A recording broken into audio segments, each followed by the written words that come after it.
C'est excellent ça.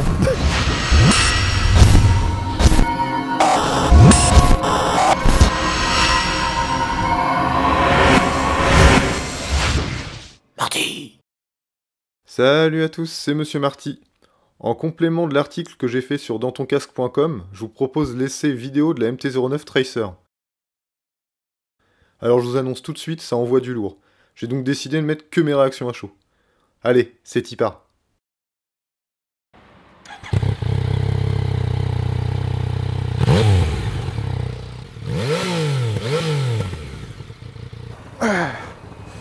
Oh ça va, c'est assez grand. Oh la vache, c'est confortable. Hein. Alors, un truc qui me dérange tout de suite, c'est la bulle qui arrête pas de bouger. C'est tout, non? C'est très cheap. Pareil, la fixation des câbles, ça fait un peu cheap. Les rétros, bon ça va. Boîte de vitesse, pas trop mal. Ah, le premier bon point, c'est le confort. Hein. Oh là là, qu'est-ce que c'est sympa.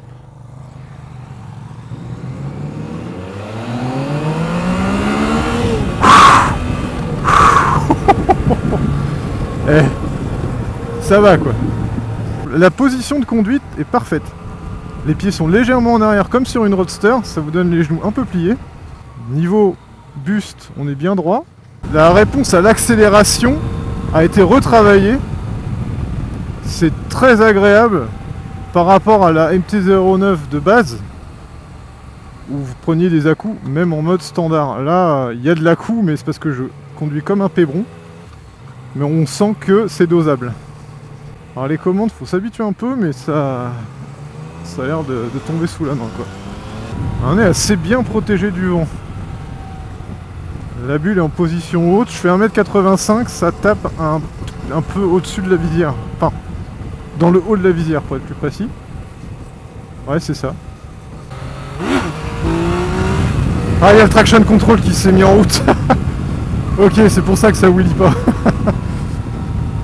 Très bien, donc on peut pas faire de wheelie avec le traction control sur la MT-09 Tracer. Déjà ça c'est plutôt pas mal.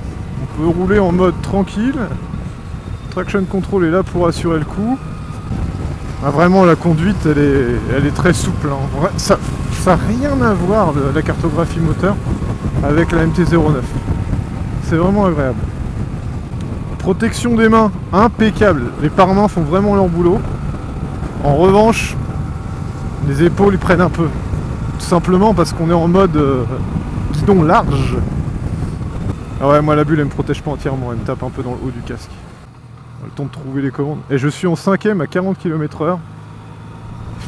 Mais ça broute pas les mecs. Alors très facile de passer à la volée les vitesses, c'est bien ça, pas d'accroche. Ouah, le traction control il se met tout de suite en route, c'est un peu bizarre, très brusque.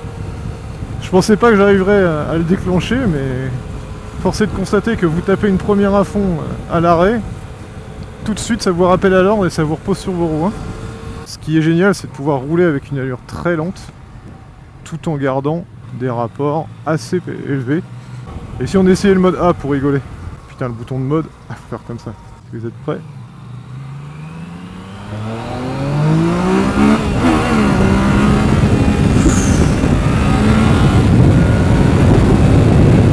Ah, le mode A est même utilisable. Bon, c'est on-off, hein, mais c'est utilisable. Je vais passer en mode B. Ah, c'est génial! C'est d'une douceur. On a l'impression de changer une moto. Et pourtant, le traction control s'est encore déclenché. Je vais repasser en mode standard. Je crois que c'est le mode le plus complet, on va dire le moins dangereux, le plus travaillé peut-être chez Yamaha. On va juste désactiver le traction control.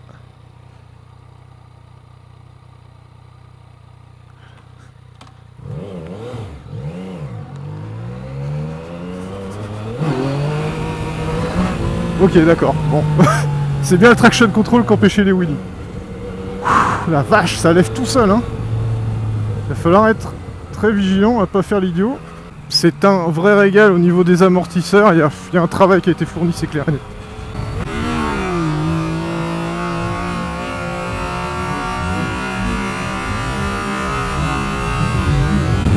Oh là là là là, la pêche! C'est illégal, c'est juste illégal ce truc. Je vois pas comment on pourrait souhaiter en avoir plus. Cette moto, elle a tout. Elle a tout. Vous cherchez du confort, c'est bon. Vous cherchez de la souplesse à l'utilisation, elle l'a.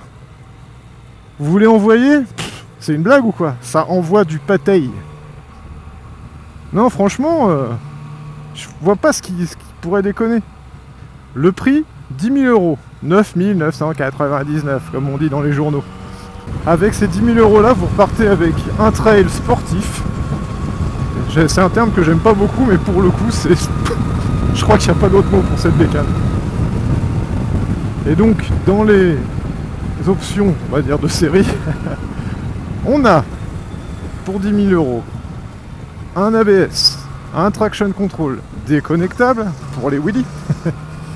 On a une béquille centrale, très très bien pour l'entretien, on va dire, régulier. Donc graissage de chaîne, ça va être génial avec ça. On a des protège-mains. On a une prise 12 volts pour mettre le GPS, des conneries comme ça.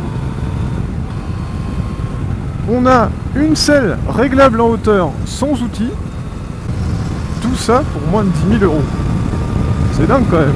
On ressent quand même les 20 kg de plus par rapport à sa grande sœur, la MT-09, dans les wheelies. Sinon, franchement, c'est un vélo. C'est 210 kg tout plein fait, et c'est impressionnant de légèreté. Un trail de 210 kg pour 115 chevaux. Je vous laisse faire le calcul. Oh là là, ça patine direct quand on tape dedans, c'est royal.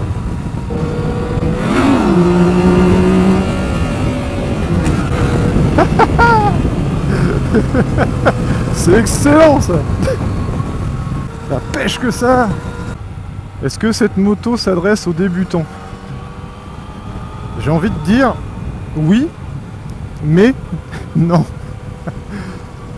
Si vous êtes un débutant raisonnable, franchement foncez, parce qu'elle a tout. Il n'y a rien à rajouter sur cette moto. Si ce n'est peut-être la bagagerie qui est en option, c'est-à-dire les sacoches rigides et le top case. Mais les accroches sont déjà disponibles de série. C'est une moto qui peut tout faire, c'est génial.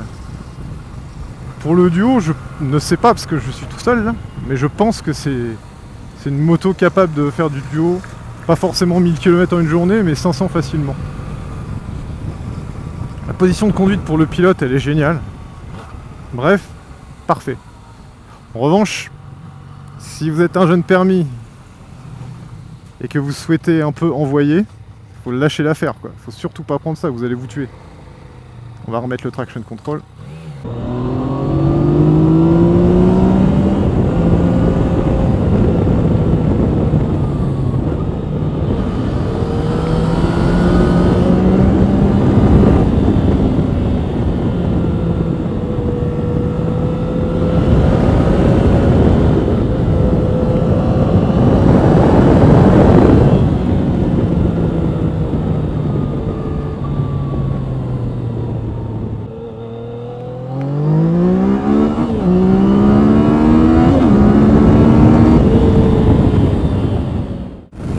La vache. Ça vous arrache les bras. Et le traction control se déclenche toutes les 2 secondes. C'est un truc de fou. La finition globale, elle est satisfaisante. Moi je retiens la bulle qui arrête pas de bouger. C'est super chiant. Ça s'oublie au bout d'un moment, mais c'est dommage. Vous l'avez devant les yeux tout le temps. Elle est peut-être un peu trop basse pour moi, avec mes 1m85. En revanche, les pare-mains, ils font vraiment leur boulot. J'ai pas d'air. C'est un petit trail, donc au niveau des épaules, on ressent l'air.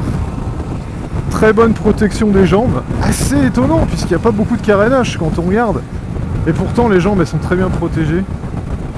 La position est parfaite. Moi, c'est ce que j'adore. C'est une position roadster trail. C'est une nouvelle position.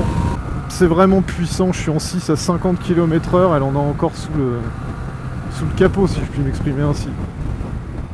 Le tableau de bord est ultra complet. C'est pas dur.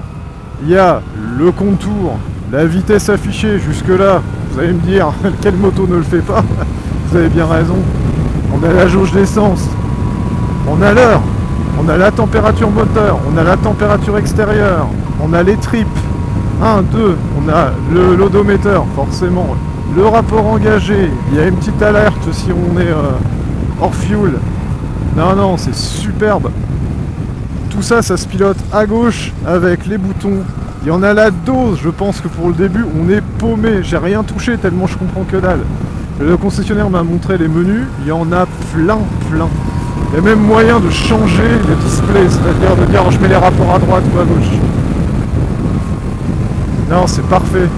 Le confort, il est très bien. Les amortisseurs font vraiment leur boulot. Vous pouvez les régler à l'avant et à l'arrière. Franchement, bravo Yamaha.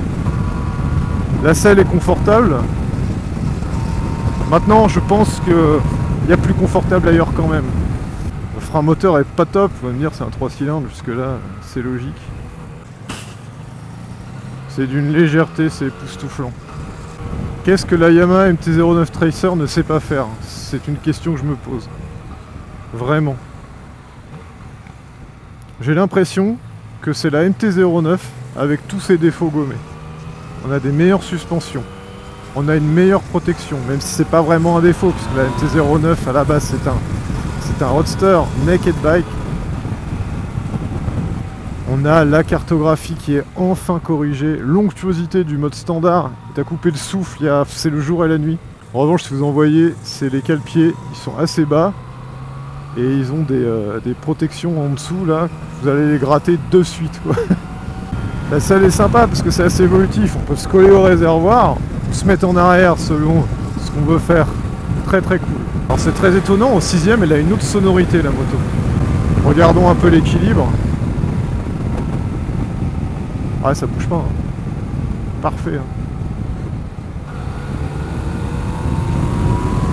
Ça a de la reprise, ça a de la reprise. Rien à dire. Au niveau des points négatifs, levier d'embrayage un peu mou. Bon ça se règle. Mais le levier d'embrayage n'est pas réglable en profondeur. Ça c'est dommage alors que le frein l'est. Le frein arrière c'est un peu mou.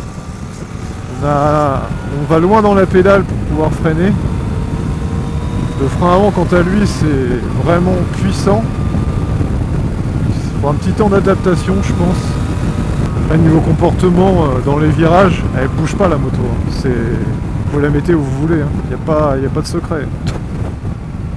Son avant est tellement léger que vous en faites ce que vous voulez.